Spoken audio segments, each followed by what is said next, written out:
উদ্ভাবন কর্তা, তৈরি কর্তা। এই যে তাকান, জমিনে কিছুই ছিল না, না থাকা থেকে আল্লাহ সবুজ ঘাস দিয়েছেন। এইটার নাম হলো আল বারিউ।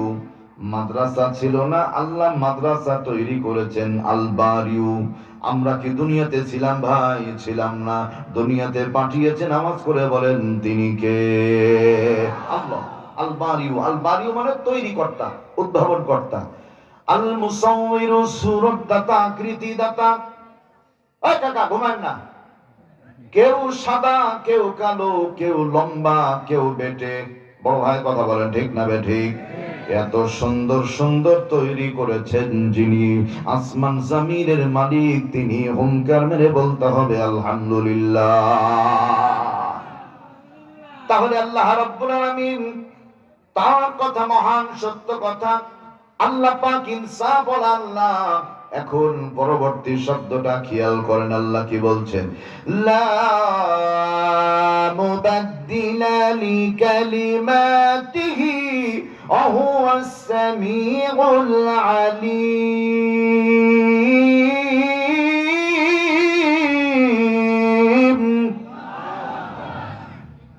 আর আল্লাহু আকবার বলতেও কষ্ট হচ্ছে। হায় রে কৃপণ রে, দুই একজন মুখই খুলছে না, বলছে হুজুর মারলেও মুখ খুলবো না। ঈমান থাকবে? নাউযুবিল্লাহি মিন যালিক। আল্লাহু আকবার মানে সবচাইতে বড় চিৎকার মেরে বলেন কে?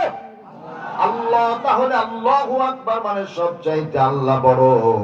দরদি ভাইরা আমার, বন্ধুরা খেয়াল করেন, লা মুবাদ্দিলা লিকালিমাতি। আয়াতের অর্থ জানার আগে একটা কথা বুঝেন। বাংলাদেশ স্বাধীন হওয়া 54 বছর হয়েছে। একটু বলেন তো কয় বছর?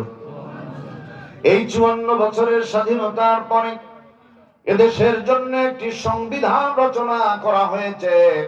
সংবিধানের লেখকের নাম হলো গণফোরামের সভাপতি ডক্টর কামাল। এই 54 বছর সংবিধান রচনা করা হলো। বাংলাদেশ স্বাধীন হওয়া 54 বছর হলো। যেই সরকার যখন ক্ষমতায় যায়, মন মতো সংবিধানটাকে পরিবর্তন করে নেয়। 54 বছরে বহুবার সংবিধান পরিবর্তন করার পরে এ পর্যন্ত একটা বার কি শান্তির মুখ আমরা দেখতে পেয়েছি? পিছনের ভাইরা একটু বলেন তো, পেয়েছে? কোনদিন শান্তির মুখ দেখতে পাইনি। আমি মাওলানা মুশতাক আহমদ বাড়ি রাজশাহী আপনাদের উদ্দেশ্যে বলে গেলাম, এই সংবিধান যতদিন পর্যন্ত বাংলার জমিনে থাকবে ততদিন পর্যন্ত শান্তি হয়নি, হবে না, হতে পারে না, পারে না, পারে না। কথা বলেন ঠিক কিনা? কেন? এখন শুনেন। যেই সংবিধানের মধ্যে আল্লাহর কোরআন থাকে না, তাকান কাকা, যেই সংবিধানের মধ্যে রাসূলের সুন্নাহ থাকে না, ওই সংবিধান দ্বারা জাতির কোনোদিন শান্তি হতে পারে না। ঠিক না বেঠিক? তাহলে শান্তি যদি পেতে হয় আল্লাহর কোরআন নবীর সুন্নাহর দরকার আছে না নাই? তাহলে কোরআন সুন্নাহ যেখানে শান্তি আছে সেখানে, কোরআন সুন্নাহ নাই যেখানে শান্তি নাই সেখানে। একটু মহব্বত করে বলবেন কথাটা কার? আল্লাহ। কোরআন আছে যেখানে শান্তি আছে সেখানে। রাসূল একই কথাই বলেছেন। আল্লাহর হাবিব বলেন, তারাকতু ফীকুম আমরাইন, আমি চলে গেলাম, দুইটা জিনিস তোমাদের মাঝে রেখে গেলাম। লান তাদিল্লু, কোনদিন পথভ্রষ্ট হবে না। মা তামাসসাকতুম বিহিমা, যদি শক্ত করে আঁকড়ে ধরো। এক নাম্বার কিতাব আল্লাহ, আল্লাহর কোরআন। দুই নাম্বার সুন্নাত রাসূলি, নবীজির সুন্নাহ মানে হাদিস। তার মানে কোরআন হাদিস যেখানে শান্তি আছে সেখানে। আরেকবার বলতে হবে আলহামদুলিল্লাহ। আল্লাহ তাই বলছেন, লা মুবাদ্দিলা লিকালিমাতি, আমি আল্লাহর কথার মাঝে কোনো পরিবর্তন হয় না। আল্লাহু আকবার বলেন। আমার বাবারা, ভাইয়ারা, মুরব্বি বাজান সহ খেয়াল করেন, কোরআনে কারীমটা নাযিল হয়েছিল 1440 বছর আগে। আরেকবার বলছি 1440 বছর আগে, মানে 1500 বছর আগে। এ পর্যন্ত একটা বার কি আল্লাহর কোরআনের পরিবর্তন হয়েছে? কিয়ামত পর্যন্ত কোনো পরিবর্তন হবে? তার মানে আল্লাহর কালাম এমন এক মহান গ্রন্থ যার বিন্দু পরিমাণ পরিবর্ধনের দরকার হয় না। এজন্য বাংলাদেশের সংবিধান লিখতে হবে কোরআন সুন্নাহ দিয়ে, তাহলে দেশের মধ্যে কোনোদিন অশান্তি বিশৃঙ্খলা তৈরি হবে না। পয়েন্ট এটা শেষ। এবার পরবর্তী পয়েন্ট খেয়াল করেন। আমরা সবাই মুসলমান, বাগান পৃথিবীতে দল হবে দুইটা। সহযোগিতা করেন তো বড় ভাইরা, দল হবে কয়টা? দুইটা দল। এক নাম্বার দলের নাম হলো উলাইকা হিজবুল্লাহ। একসাথে বলেন কারো দল? আল্লাহর দল। আল্লাহর দল কেমন? আল্লাহ বলছেন আলা ইন্না হিজবাল্লাহি হুমুল মুফলিহুন। আল্লাহর দলের মানুষ যারা সফল কাম তারা। আলহামদুলিল্লাহ বলেন। আল্লাহ বলছেন আল্লাহর দলের লোকজন সফল কাম। তাহলে এক নাম্বার আল্লাহর দলের মানুষ যারা সফল কাম তারা। আলহামদুলিল্লাহ বলেন। দুই নাম্বার দলের নাম হলো উলাইকা হিজবুশ শাইতান, শয়তানের দল। আলা ইন্না হিজবাশ শাইতানি হুমুল খাসিরুন। শয়তানের দলের মানুষ যারা ক্ষতিগ্রস্ত তারা। একটু কলিজা উজাড় করে বলেন তো কথাটা কার? আল্লাহর কথা। এখন আল্লাহর দলের একটা লোকের কথা আমি বলবো, শয়তানের দলের লোকের একটা কথা বলবো। লম্বা না, সংক্ষেপ কথা বুঝেন। আল্লাহর দলের লোক পৃথিবীর 52টা দেশে যিনি কোরআনের তাফসীর করেছেন, বিশ্বনন্দিত মুফাসসিরে কোরআন আল্লামা দেলাওয়ার হুসাইন সাইদি রাহিমাহুল্লাহু তাআলা। আল্লাহ জান্নাতের উচ্চ মাকাম দান করেন। জবান খুলে বলেন আমিন। সাইদি সাহেব আল্লাহর একজন প্রখ্যাত আলেম, খাদেম কোরআনের। আলহামদুলিল্লাহ, দেশের সম্পদ। আল্লামা সাইদি সাহেব, তাকে প্রস্তাব দেওয়া হয়েছিল দুইটা। খেয়াল করেন। প্রথম প্রস্তাব ছিল, সাইদি সাহেব আপনি আমাদের পক্ষে চলে আসেন, মন্ত্রিত্ব দিয়ে দিব আপনাকে। অথবা যদি আমাদের পক্ষে না আসেন তাহলে মেহেরবানি করে আপনি মক্কা অথবা মদিনায় চলে যান, নিরাপদে থাকবেন, কোনো ডিস্টার্ব করব না। সাইদি সাহেব ওই দিন বলেছিলেন, আমি এই দেশের মানুষ, এই দেশে আমার জন্ম, এখানেই আমার মরণ হবে, বাইরে কোথাও যাবার মতো সুযোগ নাই। আর একটি কথা আপনাদের বলে রাখি, আল্লাহ মোদের প্রভু, রাসূল মোদের নেতা। আল্লাহ ছাড়া দুনিয়ার কোন বাতিলের কাছে নোয়াই না কো মাথা। মাথা নত হবে কার কাছে? কোন খাজা বাবা, দয়াল বাবা, কেবলা কাবা, লাঠাল বাবা, গাছাল বাবা, রশি বাবা, দড়ি বাবা, আ বাবা, এ বাবা, কোন বাবার কাছে মাথা নত হবে না। আর একবার বীর দরপে বলেন, মাথা নত হবে কার কাছে? আল্লাহু আকবার বলেন। সাইদি সাহেবকে জেল থেকে বের করা হলো, হার্ট অ্যাটাকের নাম করে হাসপাতালে ভর্তি করে ফ্যাসিস্টের দোসর ডক্টর মোস্তফা জামান বিষের ইনজেকশন পুশ করে হত্যা করে ফেললো। আল্লাহর গোলাম পৃথিবী ছেড়ে চলে গেলেন।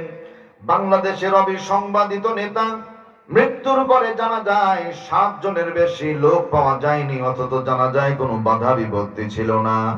আর আল্লামা সাইদি সাহেবের ইন্তেকালের পরে জানাজা পড়তে দেওয়া হবে না, বহু বাধা তৈরি হয়ে গেল। হাজার বাধা বিপত্তির পরেও শুধু বাংলাদেশ নয়, গোটা পৃথিবীতে কোটি কোটি মুসলমান জানাজা পড়েছেন, আমি নিজেও পড়েছি। তার মানে আল্লাহ যদি কারো মান ইজ্জতকে বানিয়ে দেয়, জানাজায় বাধা প্রদান করে লোকজনকে থামানো যায় না।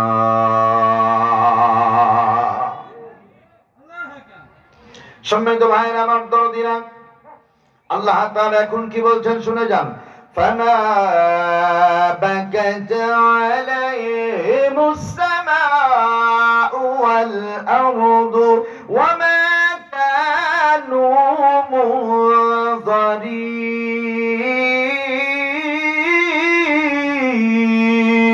منظرين। এমন কিছু মানুষ চলে যায় যাদের বিরহে আসমান কাঁদে না, জমিন কাঁদে না, কেউ কাঁদে না। কিন্তু এমন কিছু মানুষ চলে যান যাদের বিরহে আসমান জমিন সব কান্নাকাটি শুরু করে দেয়। আল্লাহু আকবার বলেন। আল্লামা সাইদি সাহেব বাংলাদেশ থেকে যেদিন মারা যান, এই বাংলার আসমানে ওই দিন বৃষ্টিপাত হয়েছিল, না ঘুমালে বুঝলে আওয়াজ করে বলেন ঠিক কিনা? আল্লামা সাঈদী সাহেব যেদিন মারা যান ওই দিন বাংলার জমিনে ভূমিকম্প হয়েছিল, আওয়াজ করে বলেন ঠিক কিনা? আল্লাহ বলছেন মুমিন বান্দা বান্দি যখন চলে যায় ওর বিরহে আসমান জমিন সব ডুকরে ডুকরে কান্না শুরু করে দেয়। এটা হলো কোরআনের ময়না, কোরআনের পাখি। আজকে কোরআনের যে 6 জন পাখির মাথায় পাগড়ি পরায় দিলাম, আল্লাহু আকবার বলেন। এই মাদ্রাসা এগুলো হলো ফলাফল।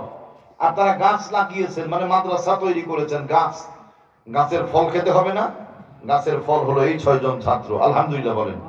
আল্লাহ পাক এই 6 জন ছাত্রকে দেশের জন্য, জাতির জন্য সর্বোচ্চ শিক্ষা ডিগ্রি অর্জন করে খেদমত করবার তৌফিক দান করেন, পড়ি আল্লাহুম্মা আমিন। এখনো যারা অবশিষ্ট আছে, এখনো হাফেজ হতে পারেনি, আমরা দোয়া করি আজকের মাহফিল থেকে আল্লাহ তাদের হাফেজ হয়ে হাফেজের সম্মানী পাগড়ি পাবার জন্য তৌফিক দান করেন, বলি আল্লাহুম্মা আমিন। সম্মানিত বন্ধুরা, আমার ভাইয়েরা, এবার বলবো শয়তানের দলের লোকের কথা। নাম হলো হুমায়ুন আজাদ, ঢাকা বিশ্ববিদ্যালয়ের শিক্ষক ছিল লোকটা। সে নিজে বই লিখেছে, বইয়ের মধ্যে বহু আজে বাজে কথা লিখেছে ইসলামের ব্যাপারে, অনেকগুলো না, শুধু একটা বলছি, নেগেটিভ না দেখলে পজিটিভ বুঝতে পারবেন না। হুমায়ুন আজাদ তার গ্রন্থের মধ্যে লিখেছে, রাস্তায় একটা কুকুর আর কুকুরনি যেমন নিজেদের প্রয়োজন পূরণ করে নেয় প্রকাশ্যে, মানুষ যদি চাই মানুষ এমন করতে পারে। নবীর আশিক যারা বলেন নাউযুবিল্লাহ। এই লোকটা মারা গেল। ইন্তেকালের পরে ঢাকা বিশ্ববিদ্যালয়ের প্রধান ইমাম, যিনি আল্লাহর গোলাম জাইয়্যিদ আলেম, তিনি ইমাম সাহেবের বাড়ি ছিল টাকা ধান, নদী, খাল, এই তিনে বলেন তো কি হয়? বরিশাল। ধান, নদী, খাল, এই তিনে বরিশাল। বাজান বলেন বরিশালের লোক চালাক না বোকা? কঠিন চালাক। এক হুজুর ওয়াজ করছে, বলছে গাছের পাতা পানিতে পড়লে সাপ হবে, উপরে পড়লে ব্যাঙ হবে। বরিশালের লোক ছিল, বলছে হুজুর যদি মাঝামাঝি পড়ে? কোন বিপদ দেখেন। সম্মানিত ভাইয়েরা আমার, হুমায়ুন আজাদ মারা গেল। ইমাম সাহেব জানাজা পড়াবেন না, সভাপতি সাহেবকে ফোন দেন। সভাপতি সাহেব, এক্সকিউজ মি, মেহেরবানি করে মাফ করবেন, ছুটি দেন। কোথায় যাবেন হুজুর? বলছে বিশেষ কাজে যাব। ছুটি নিয়ে চলে যায়। জানাজা কে পড়াবে লোক খুঁজে পাওয়া যায় না। মুয়াজ্জিন সাহেব মসজিদ খুলবেন জোহরের নামাজের সময়। ইন দ্য মিন টাইম 5টা মোটরসাইকেলে 7 জন মাস্তান এসে হাজির হয়ে গেল। এবার মুয়াজ্জিন সাহেবকে বলছে ইমাম সাহেবের মোবাইল নাম্বারটা দেন। মোবাইল নাম্বার নিয়ে কল দেয়, হুজুর আপনি কোথায়? ইমাম সাহেব বলছে মুই যে কোথায় মোর আল্লাহ ভালো জানে, কইতে পারুম না। বলেন মারহাবা। আয় ধরো। মুয়াজ্জিন সাহেবকে জোর করে ধরে নিয়ে চলে গেছে। সামনে লাশ, পেছনে মুয়াজ্জিন সাহেব, তার পেছনে মাস্তানগুলি দাঁড়িয়ে। পেছন দিক থেকে মুয়াজ্জিন সাহেবকে বলে, এ হুজুর জানাজা পড়ান। ইতিহাস আপনাদের জানা, রাত্রি বেলায় মাল খাই যারা, মোটা গলায় কথা বলে তারা। মানে পিছনের প্লেয়ার গুলো সবই মালখোর। হুজুর জানাজা পড়ান। মুয়াজ্জিন সাহেব জানের ভয়ে আল্লাহু আকবার সুন্নাত তরিকায় জানাজা পড়িয়ে দিয়েছেন। ঢাকার হক্কানি আলেম যারা জানাজার পরে ঘিরে ধরলো, তারা মুয়াজ্জিন সাহেব, ইমাম সাহেব নাই, আপনি কেন জানাজা পড়ালেন ভাই? মুয়াজ্জিন সাহেব বুঝতে পেরেছে বিশাল বিপদ, বাঁচার কোনো উপায় নাই সরি বলা ছাড়া। বলছে আমি এক্সট্রিমলি সরি, আমি অত্যন্ত দুঃখিত, নাস্তিকের জানাজা পড়িয়ে আমি বড় ভুল করেছি। তবে আপনাদের সাক্ষী রেখে বলছি, জীবনে বেঁচে থাকতে আর কোনো নাস্তিকের জানাজা আমি পড়াবো না।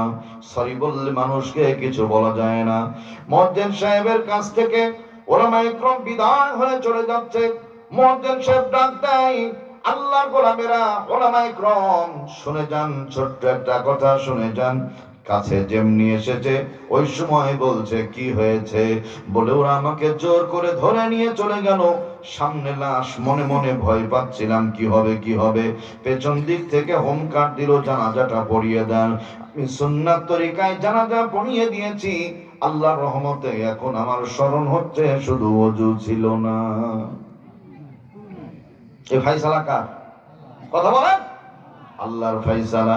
আল্লাহ রাব্বুল আলামিন বলছেন ওয়া হুয়া খায়রুল হাকিমিন,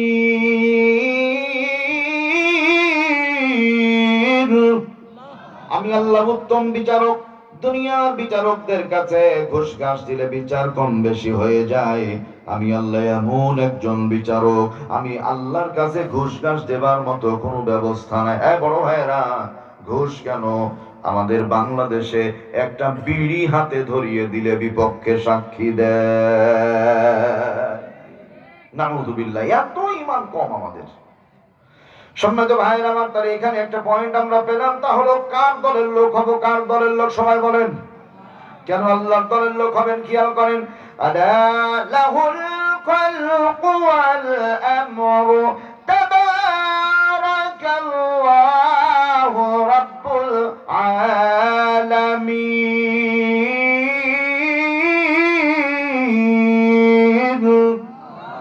আল্লাহর দলের লোক যারা হবেন তারা শুনে যান, স্রষ্টা যিনি আইন দিতে পারেন তিনি, সৃষ্টি করেছেন আল্লাহ, আল্লাহর বিধান ছাড়া কারো বিধান মানা যাবে না। আওয়াজ করে বলেন ঠিক কিনা? বুঝেন ভালো করে। এই মাদ্রাসায় গরু জবাই হয়েছে, পাশে বাজার ধানকুনি, না ধানকুনিয়া বাজার থেকে 5টা কুকুর চলে এসেছে মাদ্রাসার এই গরু জবাই করার কারণে। এই এলাকায় 5টা কুকুর আছে, ওদেরকে দেখলো, দেখার পর বলে সাবধান, আর কোনোদিন যেন এলাকায় না দেখি, সামনে বছর ইনশাল্লাহ আবার গরু জবাই হবে। ওই কুকুর 5টাকে কি দাওয়াত দেওয়ার দরকার আছে বাজান? বিনা দাওয়াতে হাজির হয়ে যাবে। তার মানে কি পাওয়া গেল? একটা কুকুর একটা কুকুরের আইন মানে না। কাজে আমরা মানুষ হয়ে মানুষের আইন মানবো না। আওয়াজ করে বলবেন আইন মানবো কার? লা ইলাহা ইল্লাল্লাহ। মানি না কারো আইন। কার ছাড়া? আল্লাহর আইন ছাড়া কারো আইন মানি না। আমি কি বুঝাতে পেরেছি? হ্যাঁ কাকা, বুঝতে পেরেছেন? আলহামদুলিল্লাহ বলেন। মোল মাঝি খবরদার, আমার তোরি যেন ভেড়ে না, আমার নৌকা যেন ডুবে না, মোল মাঝি খবরদার। হুঙ্কার মেলে বলেন মারহাবা। জীবনে বেঁচে থাকতে আল্লাহ বলে লোক হতে হবে। সবাই বলি ইনশাআল্লাহ। 3 নাম্বার পয়েন্টটা বড় মারাত্মক। কষ্ট হচ্ছে? 3 নাম্বার পয়েন্টটা শুনে যান। সমাজের মধ্যে আমরা স্লোগান দিতে খুব পটু, শুধু স্লোগান দিই, আমার ভাই তোমার ভাই, অমুক ভাই তমুক ভাই, অথচ লোকটা নামাজ কালাম কিছুই পড়ে না, ওর উদ্দেশ্যে স্লোগান দিই। বড় ভাইরা আমার, খেয়াল করেন, যে স্লোগানের মধ্যে নেকি নাই সেই স্লোগান আমাদের দেওয়ার দরকার আছে ভাই? না, কারণ স্লোগান দিতে দিতে বহু মানুষ হার্ট অ্যাটাক করে মারা যায়। এই জন্য স্লোগান কোনটায় কোনটায় নেকি নাই। জানো জানো নেকি হবে? আগুন জ্বাললে কোরআনের নেকি হবে? আয় কাকা, কথা বলেন না কেন? হবে না। তাহলে জালো জালো বললে নেকি নাই, গড় গড় বলছি নেকি নাই, বাংলাদেশ জিন্দাবাদ বললে কি নেকি হয়? কথা বলেন তো। এখানেও নেকি হয় না। জয় বাংলা বললে কি নেকি হয়? এত জোরে বললেন, আরো জোরে বলেন। তাহলে কোনটাতেই নেকি নাই, নেকি আছে কোন জায়গায় ওটা জানার দরকার আছে না? নাই। নারায়ে তাকবীর, লিল্লাহি তাকবীর। আল কোরআনের আলো। 54 বছর ঘরে জেলেছি, কোরআনের আলো কোনো লাভ হয়েছে? না। ঘরে ঘরে চুরি না, চুরি তো সংসদে। ওই জায়গা ভালো হলে সব ঠিক হয়ে যাবে। এজন্য আল কোরআনের আলো সংসদে জ্বালো। ঠিক ঠিক থাকবে ইনশাআল্লাহ। আল কোরআনের আলো সংসদে জ্বালো। কোরআন হাদিস যেখানে, কোরআন নাই যেখানে, লিল্লাহি তাকবীর। সহজ ব্যাখ্যা আল্লামা ইবনে কাসির রাহমাতুল্লাহ আলাইহি তিনি লিখছেন, শোনো দুনিয়ার মানুষেরা, পৃথিবীতে একটাবার যদি কেউ আল্লাহু আকবার শব্দ উচ্চারণ করে, এই নামের তাওযীম আর সম্মানের কারণে আল্লাহ তাআলা আমলনামায় ৮ ১০ ৮০টা নেকি লিখে দেন। আল্লাহু আকবার বলেন। একবার আল্লাহু আকবার বললে ৮০ নেকি। আর খালি খালি ভাল পড়েন আমার ভাই তোমার ভাই, জীবন অন্যায় একটাও বাদ নাই। আস্তাগফিরুল্লাহুল আযীম। সম্মানিত ভাইরা আমার দরদিরা, ৪ নাম্বার পয়েন্ট আরো মারাত্মক, খেয়াল করেন। পৃথিবীর মধ্যে আমাদের আদি পিতার নাম হলো আদম আলাইহিস সালাম। বড় ভাইরা কথা বলতে হবে, ঠিক কিনা? মুসলিম জাতির পিতার নামটা দেখি মোহাব্বত করে বলেন তো কি? ইব্রাহিম আলাইহিস সালাম। আমাদের জন্মদাতা একজন পিতা আছে, আর বিবাহিত যারা ৪র্থ নাম্বার বাপের মালিক তারা ফাদার ইন ল, আইনত আব্বা বা শ্বশুর আব্বা। এই ৪ বাপের বাইরে কোন সন্তানের বাপ যদি বেশি থাকে, বিচার আপনাদের কাছে লক্ষণ ভালো না। কারো বাপ বেশি থাকা লক্ষণ ভালো বড় ভাই? হালাল জাদা, হালাল জাদা কি জাদা কথা বলেন? হ্যাঁ, সাড়ে হারাম জাদা। তাহলে যাকে তাকে বাপ বানাই যারা, পিতা বানাই যারা, কোরআন হাদিসের মানদণ্ডে হাড়ে হারাম জাদা তারা। ঠিক বললেও ঠিক, না বললেও ঠিক, কারণ প্রশ্ন কমন পড়ে গেছে। তো কোরআনে হাকিম থেকে একটি সূরার কিছু অংশ তেলাওয়াত করেছি, মাদ্রাসার মাহফিল। বি কেয়ারফুল, খুব সাবধান, খেয়াল করেন। সূরাটির নাম সূরাতু আলি ইমরান। আলি ইমরান, আওয়াজ করে বলেন মারহাবা। সূরাটা নাজিল হয়েছিল মদিনায়। একটু অন্তর থেকে বলেন তো নাজিল হয়েছিল কোথায়? এই সূরার ভিতর আয়াত আছে 200, রুকু আছে 20টা। এই সূরার 33 নম্বর আয়াত, ওয়া আলা ইমরান আলাল আলামিন। আল্লাহু আকবার বলেন। এই 33 নম্বর আয়াত থেকে নামকরণ করা হয়েছে। শানে নজুলটা বলছি, নাজিল হলো কেন? নবীজি সাল্লাল্লাহু আলাইহি ওয়াসাল্লাম মদিনাতুল মুনাওয়ারায় বসা। একদল ইহুদি নেতা যারা ঘোষণা দিল, তারা ওই ইহুদিরা ডানে বামে সব জায়গায় ঘুরো ফিরো, খাওয়া দাওয়া করো, একটা জায়গায় যাবা না। কোথায়? বলছে আব্দুল্লাহর সন্তান মুহাম্মাদের কাছে যাওয়া যাবে না। নবীর আশিক যারা বলেন নাউযু বিল্লাহ। হ্যাঁ বড় ভাই, সব জায়গায় যাওয়া যাবে, রাসূলের কাছে যাওয়া যাবে না। কোনো কারণ আছে না? আছে। যে মানুষগুলো জিরো, রাসূলের কাছে গেলে হয়ে যায়, সবাই বলেন তো কি? হিরো। যেই মানুষগুলি অচল, আল্লাহর হাবিবের দরবারে গেলে হয়ে যায় সচল। যে মানুষগুলো আল্লাহ ভুলা, আল্লাহর হাবিবের কাছে গেলে হয়ে যায় আল্লাহওয়ালা। এজন্য রাসূলের কাছে যেতে দেওয়া যাবে না। লম্বা শানে নজুল আছে 3টা, শুধু একটা সংক্ষিপ্ত বলছি। এবার আল্লাহ পাকের দয়া মেহেরবানি, তাওরাতের পণ্ডিত আব্দুল্লাহ ইবনে সালাম নাম, ইহুদিদের পণ্ডিত এবং নেতা। এই লোকের কাছে ৭৩ জন ইহুদি হাজির হয়ে গেল, ডাক দেয়, আব্দুল্লাহ ইবনে সালাম কি হয়েছে? চলো যাই যাই যাই। কোথায় যাব? আল্লাহর হাবিবের কাছে যায়। এবার আব্দুল্লাহ ইবনে সালাম বলছে, ইহুদি নেতা যারা যেতে নিষেধ করেছে তারা, ওই লোকগুলো বলছে এতদিন তো আমরা যাইনি। যেহেতু আমাদের নেতারা ওই ব্যক্তির কাছে যেতে নিষেধ করেছে, নেতারা তো কম দামি লোকের কথা বলে না, নিশ্চয় লোকটা বড় দামি লোক। আমরা সিদ্ধান্ত নিয়েছি নবীজি নূরানি চেহারা না দেখা পর্যন্ত বাড়িতে একটা লুকমাও খানা খাবো না। আওয়াজ করে বলতে হবে আলহামদুলিল্লাহ। ৭৩ জন লোক হাজির হয়ে গেল। আল্লাহ রাব্বুল আলামিনের হাবিবের কাছে খবর আগেই হয়ে গেছে। দূরে একটা কাফেলা দেখা যায়, রাসূল ডাকলেন, বাজার আব্দুল্লাহ ইবনে সালাম না? লোকটা আস্তে করে দাঁড়িয়ে গেছে, আর হাঁটা চলা করে না। আল্লাহু আকবার বলে। লোকটা মুস্কি হাসি দিয়ে মাথা নড়িয়ে বলছে, হ্যাঁ, তবে আমার একটা প্রশ্ন আপনার কাছে ইয়া রাসূলুল্লাহ। মেহেরবানি করে বলবেন আপনি আমার নাম জানলেন কি করে? হায়াতে জিন্দেগিতে কোনোদিন আপনার সাথে দেখা হয়নি। আল্লাহু আকবার বলে। নবীজি সাল্লাল্লাহু আলাইহি ওয়াসাল্লাম শাহাদাত আঙ্গুলিটা এরকম করে উঁচু করে দেখিয়ে দিলেন, বললেন, আসমান জমিনের মালিক আল্লাহ আমাকে তোমার নামটা বলে দিয়েছেন, বলেন আলহামদুলিল্লাহ। বাজান তোমরা ৭৩ জন আছো, বলছে হুজুর আপনি তাও জানেন? বলে হ্যাঁ, আল্লাহ আমাকে জানিয়ে দিয়েছেন। আসো আসো আসো। কাছে যখন এসেছে, আল্লাহ রাব্বুল আলামিনের হাবিব আস্তে করে ডান হাতটা গায়ে লাগিয়ে দিয়ে বলে, ভাই আব্দুল্লাহ ইবনে সালাম গো, তুমি কেমন আছো? আব্দুল্লাহ ইবনে সালাম বলছে, রাসূল যখন আমার দেহে হাত লাগিয়ে দিয়েছে, পাথরের মতো শক্ত অন্তরটা মুহূর্তেই তুলার মতো নরম হয়ে যায়। আল্লাহু আকবার বলে। রাসূলকে বলছে, হুজুর আপনার কাছে আসতে দিবে না, আমাদের নেতারা আপনার বিরুদ্ধে বহু আজে বাজে কথা বলেছে, কিন্তু আমরা চিন্তা করলাম যে আপনার চেহারা একবার আমরা দেখবো। আলহামদুলিল্লাহ বলেন।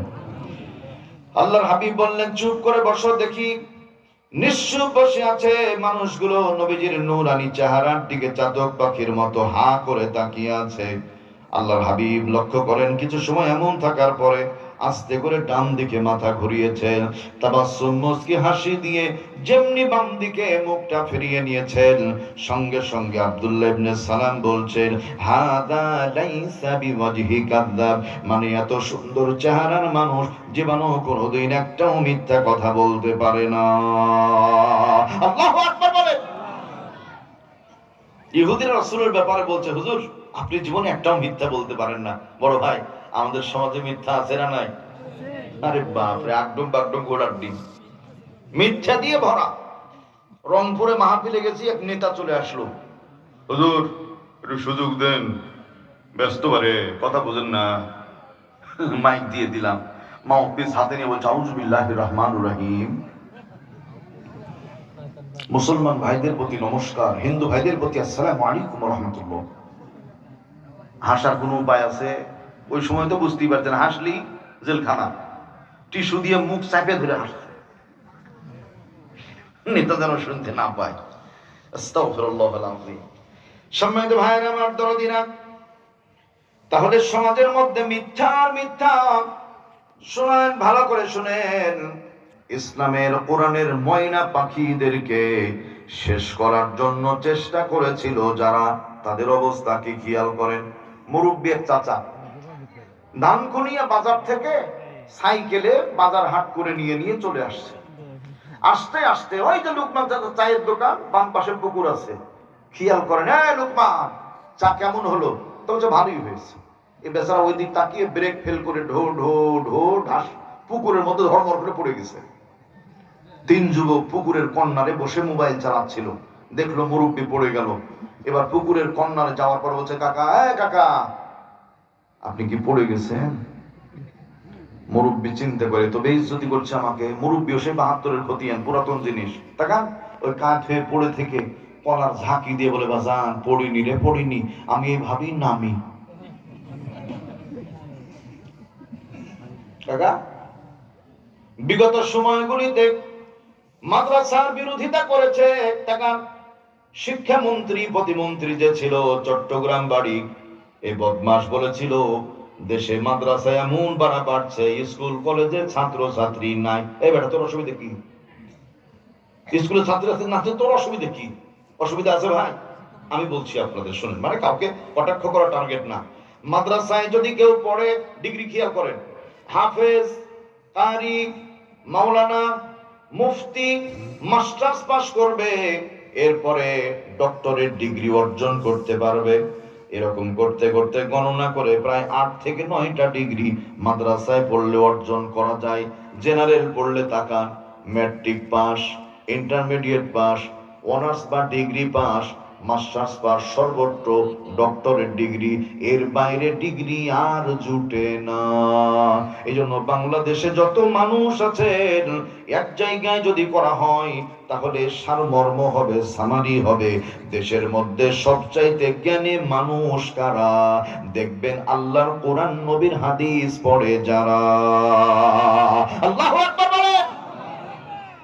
এখানে পড়লে 2টা কাজই হয়, এই কালো হয়, ওই কালো হয়। আলহামদুলিল্লাহ বলেন।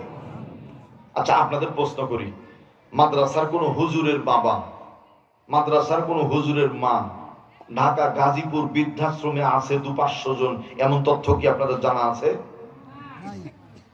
হুজুরের বাবা মা বৃদ্ধাশ্রমে যায় না। বৃদ্ধাশ্রমে যায় কারা? কোটি কোটি টাকার মালিক বড় বড় ডিগ্রি অর্জন করে বড় বড় চাকরি করে, বউ আর এক বড় লোকের বিটি। এই মহিলা স্বামীর ঘরে আসার পরে প্রথম তার টার্গেট, তুমি আমার জামাই, তোমাকে নিয়ে আমি থাকবো, শ্বশুর শাশুড়ি ঝামেলা আমি বহন করতে পারবো না। একটু আস্তে করে বলবেন, কথা ঠিক কিনা? হ্যাঁ, এরকমই হয়। এই জন্য কোন হাফেজ আলেমের বাবা মা বৃদ্ধাশ্রমে থাকে না।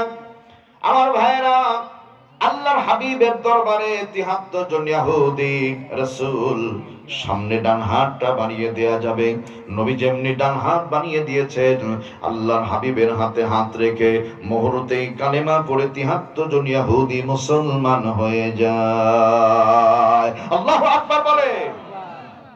এ পৃথিবী যেমন আছে তেমনি ঠিক রবে, এ পৃথিবী ছেড়ে একদিন চলে যেতে হবে রে মন, চলে যেতে হবে। আওয়াজ করে বলেন না মারহাবা। এরকমই থেকে যাবে ভাই, আপনি থাকেন না থাকেন, আমি থাকি না থাকি, এমনই থাকবে, কিন্তু আপনাকে আমাকে চলে যেতে হবে। কি যাওয়ার আগে কিছু কাজ আছে না নাই? এই মাদ্রাসা নির্মাণের জন্য টাকা দিয়েছেন অনেকেই, ধান দিয়েছেন, সিমেন্ট দিয়েছেন, কেউ কিছু না দিতে পারলে একটু ভালোবাসার নজরে তাকিয়েছেন। আল্লাহর হাবিব বলেন, যে মানুষগুলো মাদ্রাসার জন্য প্রাণটাকে উজাড় করে দেয়, হাতটাকে উজাড় করে দেয়, আল্লাহ রব্বুল আলামিন আনফিক আদাম মুনফিক আলাইক, হাদিসে কুদসির মধ্যে এসেছে, রাসূল বলেন, আল্লাহ বলেন যখন আদম সন্তান দেয়, আল্লাহ বলে বান্দারে তুমি দাও, আমি আল্লাহ উত্তম দানটা তোমাকে দিয়ে দেব। সুবহানাল্লাহ। লোকগুলো কালেমা পড়ে বলছে, হুজুর আমাদেরকে অনুমতি দেন, বাড়ির দিকে চলে যাবো। রাসূল বলেন, ঠিক আছে যাও, সাবধানে যেও, সাবধানে যেও। কেন বলছে? যাও, কালেমা পড়ে যারা ইমানের পরীক্ষার সম্মুখীন হয় তারা, ইমান আছে যার পরীক্ষা আছে তার, ইমান নাই যার পরীক্ষা নাই তার। আওয়াজ করে বলেন মারহাবা। লোকগুলো আস্তে আস্তে করে চলে যায়। খেয়াল করেন, বাঁকে বাঁকে মুড়ে মুড়ে ইহুদি নেতা যারা দাঁড়িয়ে ছিল তারা বলল, ও আব্দুল্লাহ ইবনে সালাম, কোথায় গিয়েছিলা? রাসূলের দরবারে। কি ব্যাপার? বলছেন নবীজির কাছে যেতে নিষেধ করেছেন, তারপরেও গেলাম, রাসূলের হাতে হাত রেখে কালেমা পড়ে মুসলমান হয়ে গেলাম। আল্লাহু আকবার বলেন। ইহুদি নেতারা তখন বলছে, শোনো, কালেমা পড়েছো মানে কপাল পুড়িয়ে দিয়েছো। নাউযুবিল্লাহ বলেন। বড় ভাই, কালেমা পড়লে কপাল পুড়ে না। কালেমার বিরোধিতা করে যারা, টাকলা মুরাদের মতো কপাল পোড়া তারা। সম্মানিত ভাইরা আমার, দরদিনা, কেন কপাল পোড়া? ওই লোকটা বলেছিল আমরা আবার ৭২-এর সংবিধানে ফিরে যাব, রাষ্ট্র ধর্ম ইসলাম মানতে পারি না। আল্লাহ পাক কিছুদিন পরে ওকে বাতিল করে দিয়েছে, এখন আর টাকলো দেখা যায় না। কত প্লেয়ার দেখলাম খেলা হবে, খেলা হওয়া প্লেয়ার না, এখন সবই শেষ। আমার ভাইয়েরা, এখন ওহী নাজিল হয়ে গেল। আল্লাহ পাকের, আল্লাহ কি বলছেন? লাইসু সাওয়াআম মিন আহলিল কিতাব।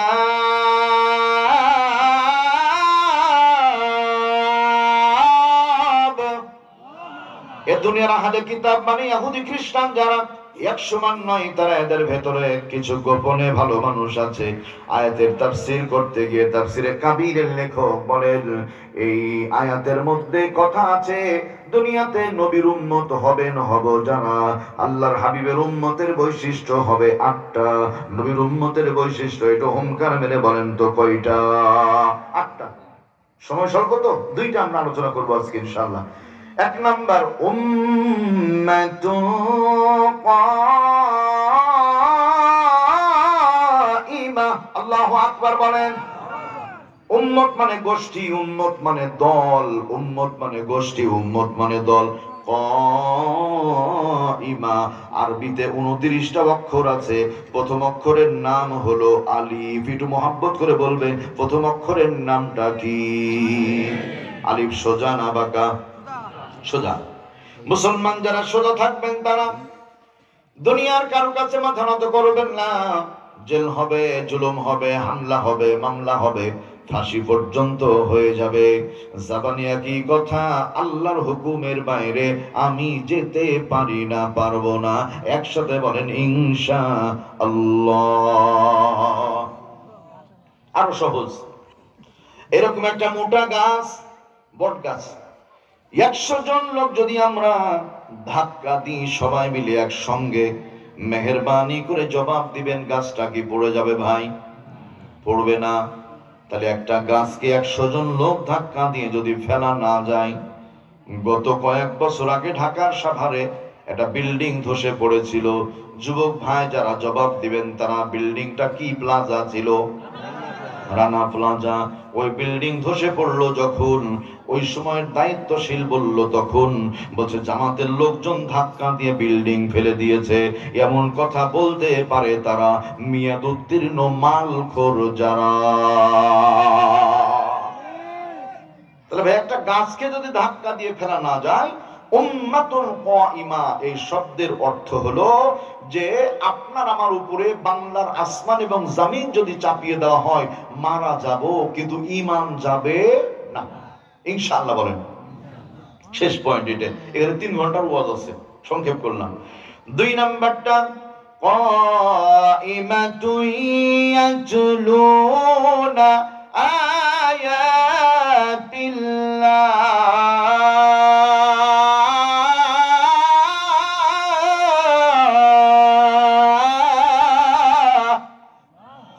নবীর উম্মতের 2 নাম্বার গুণ, ইয়াতলুনা আয়াতিল্লাহ, আল্লাহর কালামে হাকিমের তেলাওয়াত করা, কোরআন পড়া, কোরআনের নিয়মগুলো জানা, হুকুমগুলো জানা, অর্থ জানা, আল্লাহর কোরআন দিয়ে সমাজ গড়া, আল্লাহর কোরআন দিয়ে দেশ পরিচালনার দরকার আছে না? না। গ্রামের লোক তো, তারপরে একটু মনে রেখেন, শব্দটা মনে রেখেন, তাহলে কিছুদিন পরে বুঝে আসবে। ভালো করে শুনেন। ব্যক্তিগত জীবনে আমরা প্রত্যেকেই মুমিন, মুসলিম, আলহামদুলিল্লাহ বলেন।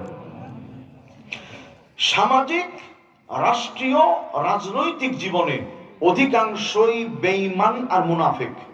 আরেকবার বলছি, ব্যক্তিগত জীবনে আমরা প্রত্যেকেই মুমিন, মুসলিম। সামাজিক, রাজনৈতিক, রাষ্ট্রীয় জীবনে অধিকাংশ বেঈমান আর মুনাফিক। কেন? মাদ্রাসা তৈরি করতে হবে, কোনো আপত্তি আছে? নাই। মসজিদ বানাতে হবে, কোনো আপত্তি আছে বাজান? গরুস্থান তৈরি করতে হবে, আপত্তি আছে? কোনো আপত্তি নাই। কোরআন মাদ্রাসায় পড়েন, ঘরে পড়েন, বাড়িতে পড়েন, খানকায় পড়েন, কোনো আপত্তি নাই। যখনই বলবেন কোরআনের রাজনীতি করতে হবে, ইসলামী রাজনীতি, কোরআন দিয়ে সমাজ চালাতে হবে, কোরআন দিয়ে দেশ চালাতে হবে, এক শ্রেণীর লোক ঘাড় বাঁকা করে বলবে হুজুরকে খুব ভালো মনে করেছিলাম, এও দেখি রাজনীতি করে। এমন কথা বলে যারা, জাতীয় বেঈমান আর মুনাফিক তারা।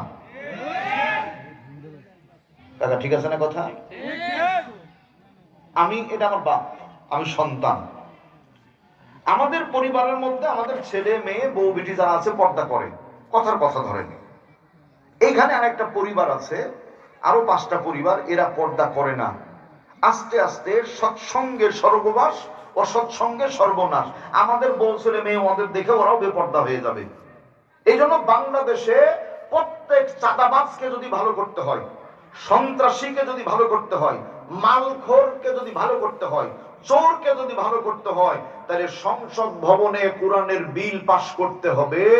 অন্যায় করা যাবে না, অন্যায় সওয়া যাবে না, চুরি তো বন্ধ হবে, যুবকদের স্বপ্ন দোষ পর্যন্ত বন্ধ হয়ে যাবে। ঠেলার নাম বাবাজি। কি আমি কি বোঝাতে পেরেছি আপনাদের? এজন্য ইসলাম দরকার সংসদে। কোন ব্যক্তি যদি বলে আমরা ইসলামী শরিয়াতে বিশ্বাস করি না, ওর ঈমান নাই। বাজান, ইসলাম ছাড়া আমার কোনো দাম আছে? আপনার কোনো দাম আছে? না, কোনো দাম নাই। ইসলাম ছাড়া কোনো দাম নাই। বেঈমান মুনাফিকের আল্লাহর কাছে কোনো দাম নাই। একটা মুমিনের দাম গোটা দুনিয়ার চাইতে আল্লাহর কাছে বেশি। সুবহানাল্লাহ বলেন। কেন দুনিয়ার চাইতে দাম মুমিনের আল্লাহর কাছে বেশি? মান্না গঞ্জম দর জমিন ও আসমা লেকে গঞ্জম দর কুলুবে মুমিনা। মারহাবা বলেন। কবি বলছেন, আল্লাহকে জিজ্ঞেস করা হয়, ওগো রব্বুল আলামিন, আল্লাহ আপনি কোথায় থাকেন? আল্লাহ রব্বুল আলামিন জবাব দেন, আসমানে আমার ভালো লাগে না। সুবহানাল্লাহ বলেন। জমিনে ভালো লাগে না, কোথাও ভালো লাগে না। আল্লাহ আপনার কোথায় ভালো লাগে? আল্লাহ রাব্বুল আলামিন জবাব দিয়েছেন, দান কুলুবে মুমিনা, মুমিনের অন্তরে আমার থাকতে বড় ভালো লাগে। আল্লাহু আকবার বলেন। ওয়া নাহনু আকরাবু ইলাইহি মিন হাবলিল ওয়ারিদ। বাপ মাকে ডাকবেন, শুনতে পানে আসবে, না পানে আসবে না। আর আল্লাহকে ডাকতে দেরি, আল্লাহ ঘাড়ের শাহরগের চাইতে নিকটে জবাব দিতে দেরি হয় না। আল্লাহু আকবার বলেন। ইয়াতুলুনা আয়াতিল্লাহ, লম্বা কথা সহজ ব্যাখ্যা খেয়াল করেন। মা গো আমি পড়বো না আর হাট্টিমা টিম টিম, মাদ্রাসাতে পড়বো গিয়ে আলিফ লাম আর মিম। ঠিক না বে ঠিক? মা গো আমি পড়বো না আর হাট্টিমা টিম টিম, মাদ্রাসাতে পড়বো গিয়ে আলিফ লাম আর মিম। কেন? যার সিনাতে আছে কোরআন, নাই গো তাহার ডর। কোরআন ছাড়া হৃদয় খানি শয়তানেরই ঘর। একটা ছেলে আলেম হলে লাগবে রে তোর মরণ কালে, জান কবজের কালে তুমি পাইবে রে আসান। একটা ছেলেও আলেম হলে বানাও মুসলমান। একসাথে বলি ইনশাআল্লাহ। ভাই হাট্টিমা টিম টিম আর আলিফ লাম মিম, এই দুইটার মাঝে পার্থক্য বুঝেন। বাংলার মানচিত্রে হাট্টিমা টিম টিম পড়ে যারা দেশের টাকা পয়সা চুরি চামারি করে কানাডায় বেগম পাড়া তৈরি করে, তারা আমার যুবকের আওয়াজ করে বলেন তো কথা ঠিক কিনা? হাট্টিমা টিম টিম পড়ে যারা চাঁদাবাজি মাস্তানি সন্ত্রাসী করে, তারা হাট্টিমা টিম টিম পড়ে যারা শেয়ার বাজার চুরি চামারি করে খেয়েছে দরবেশ বাবা। ঠিক কিনা বলেন? হাট্টিমা টিম টিম পড়ে যারা দেশের টাকা লুটপাট করে বহির্বিশ্বে টাকা জমা করে, তারা। এই যে চাঁদমোহর, ভাঙ্গুড়া, ফরিদপুর যত থানা আছে, প্রায় থানায় একটা করে সিনেমার হল আছে। ওই হলের মালিক হুজুররা মনে হয়। হ্যাঁ, আমরা দেশের টাকা চুরি করি, আমরা বিদেশে আমাদের বাড়ি ঘর আছে ভাই। তাহলে কোনটার মধ্যেই হুজুর নাই, তার মানে যার সিনাতে কোরআন আছে নাই গো তাহার ডর। কোরআন ছাড়া হৃদয় খানি শয়তানেরই ঘর। নায়ক রিয়াজের শ্বশুর মাথায় গুলি করে নিজেই মারা গেল। কত আল্লাহর ওলি চিন্তা করেন, নিজে আত্মহত্যা করলো পারিবারিক কলহের কারণে। সম্মানিত ভাইয়েরা আমার দরদিরা, জীবন আল্লাহ দিয়েছেন, মৃত্যু আল্লাহ দিবেন। এজন্য মনে রাখতে হবে, সন্তান যদি কোরআন ওয়ালা, ঈমান ওয়ালা, ইসলাম ওয়ালা হয়, আল্লাহর মেহেরবানি আর দয়া, ওই সন্তানের কাছে বাবা মা নিরাপদ, দেশ নিরাপদ, সমাজ নিরাপদ, কোনো অসুবিধা নাই। যুবক মানুষ টাকা নতুন বিবাহ করেছে, অফিস থেকে সবেমাত্র রিকশায় চলেছে, ফোন আসলো হঠাৎ করে। ফোনটা রিসিভ করেছে তো বলছে, বাবা জামাই কেমন হলো কামাই? বলছে ভালো হয়েছে। বলছে দেরি করো না, 5 কেজি ওজনের একটা রুই মাছ 20,000 টাকা তাড়াতাড়ি নিয়ে আসো, চাই শ্বশুর আব্বা। জামাই বলছে যে ঠিক আছে, অসুবিধা নেই, কয়েক মিনিট সময় দেন, আমি আসছি আব্বা, আমি আসছি। ফোন কেটে দিল। কিছুক্ষণ পর আরেকটা ফোন দিয়েছে, ফোন রিসিভ করে বলছে আব্বা। বলছে বাবা, গত মাসে তোমার মায়ের চিকিৎসার জন্য 500 টাকা দিয়ে গেছো। বাজান, তুমি জানো তোমার মা ছিল অসুস্থ, দীর্ঘদিন পর্যন্ত বিছনায়। বাবারে তুমি কিছু টাকা দিলে আমি তোমার মায়ের চিকিৎসা করাতাম। ছেলে বাবাকে বলছে, এত ঘন ঘন টাকা কোথায় পাবো আমি? 500 টাকা চাই।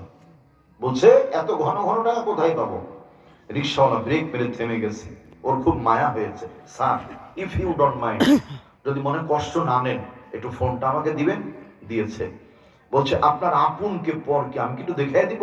বলছে হ্যাঁ দাও। সর্বপ্রথম ফোন দিয়েছে শ্বশুরের কাছে। শ্বশুর ধরার পরে বলছে, বাবা জামাই কেমন হলো কামাই? তাড়াতাড়ি আসো, ওয়েটিং ফর ইউ, তোমার জন্য অপেক্ষায় আছি, সবাই তাড়াতাড়ি আসো। রিকশাওয়ালা বলছে, চাচা মাইন্ড করবেন না, আমি আপনার জামাই না। কে বাবা তুমি? বলছে আমি রিকশাওয়ালা।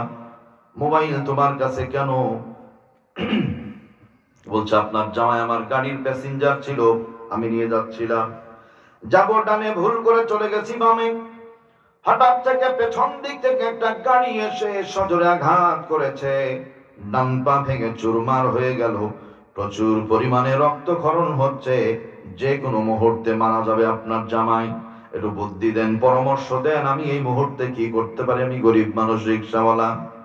শ্বশুর বলছে, বাবা শোনো, রিক্সাওয়ালা, জামাইয়ের বিয়ে দেওয়া বেশি দিন হয়নি, মাত্র 5-6 মাস হয়েছে। ওই আলাই বালাই ল্যাংড়া খুড়া যদি মারা যায় যাক, আর ফোন দেওয়ার দরকার নাই। আপনাদের বলতে হবে এখন নাউজুবিল্লাহ আলহামদুলিল্লাহ। বিচার আপনাদের কাছে, কিন্তু আমার কাছে না। ফোনটা কেটে দেয়, ফোন দেয় আব্বার কাছে। আব্বা ফোন রিসিভ করে ডাক দেয়, বাবা, এই দরদের বাবা, সন্তান শোনো। বাবা রে, রিক্সা চালা শুনছে, বাবা রে, কয়দিন আগে তোমার কাছে টাকা চেয়েছিলাম, তুমি বড় কষ্ট পেয়েছো। বাজান, আমি তোমার ফোনের অপেক্ষায় ছিলাম। আজকের এই দিনে আল্লাহকে সাক্ষী রেখে একটা কথা আমি তোমাকে বলবো, তা হলো বাজান, দয়া করে মায়া করে একটা বারের জন্য বাড়িতে আসবা, একটা বারের জন্য বাড়িতে আসবা। আমি আর তোমার মা তোমার ওই চাঁদ মাখা চেহারাটা জান ভরে দেখে ছেড়ে দিব। আর জীবনও হায়াতি জিন্দিগিতে কোনোদিন তোমার কাছে টাকা চাইবো না, পয়সা চাইবো না, কোনোদিন টাকা চাইবো না।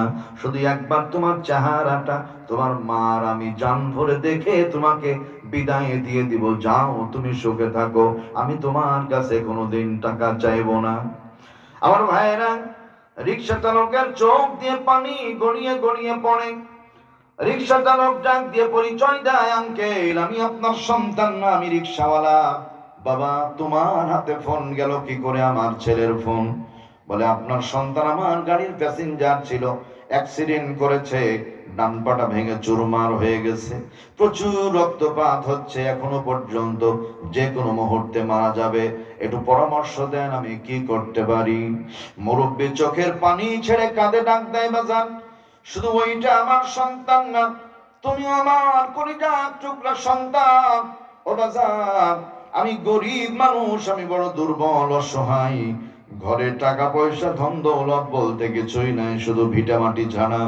আমার এই বাড়িটা এলাকার ধনী মানুষের কাছে বন্ধক রেখে, কটে রেখে আমি টাকা পয়সা ধার কর্জ করে নিয়ে চলে আসছি। আমার সন্তানটাকে তুমি হাসপাতালে ভর্তি করো, আমার জীবনের বিনিময় হলেও আমি আমার সন্তানের প্রাণটা বাঁচাতে চাই। একটু আওয়াজ করে বলা যাবে কি আলহামদুলিল্লাহ? এমন দরদি ভাবে কেউ হবে না আমার মা গো। ও মায়ের এক ধার দুধের দাম কাটিয়া গায়ের চাম, এক ধার দুধের দাম, মায়ের এক ধার দুধের দাম কাটিয়া গায়ের চাম, পাপস বানাইলে ঋণের শোধ হবে না। এমন দরদি ভাবে কেউ হবে না আমার মা গো। পিতা আনন্দে মাতিয়া সাগরে ভাসাইয়া, সেই যে চলে গেল ফিরেলো না। ও মায়ে ঠেকিয়া সন্তানের দায়, অকালে মা প্রাণ হারায়, ঠেকিয়া সন্তানের দায়, মায়ে ঠেকিয়া সন্তানের দায়, অকালে মা প্রাণ হারায়, তবু কেন সে মায়ের ভক্তি করো না? এমন দরদি ভাবে কেউ হবে না আমার মা গো। এই দুনিয়ায় কেউ হবে না বাবা মায়ের সমতুল্য, কেউ দিতে পারিবে না বাবা মায়ের স্নেহের মূল্য। সন্তান হলো মা জননীর অমূল্য ধন, তাই সন্তানের কিছু হলে সবার আগে কাঁদে দরদি বাবা মায়ের মন। দান করিলে মাল কমে না, নেকির পাল্লা হয় ভারী। এই দুনিয়ায় দান করিলে আমার আল্লাহ জান্নাতে বানান ঘর বাড়ি। দিয়া ধন বুঝে মন কেড়ে নিতে কতক্ষণ, নদীরে কুল ভাঙে কুল করে, এই তো নদীর খেলা। সকাল বেলার ধনী রে তুই ফকির সন্ধ্যা বেলা।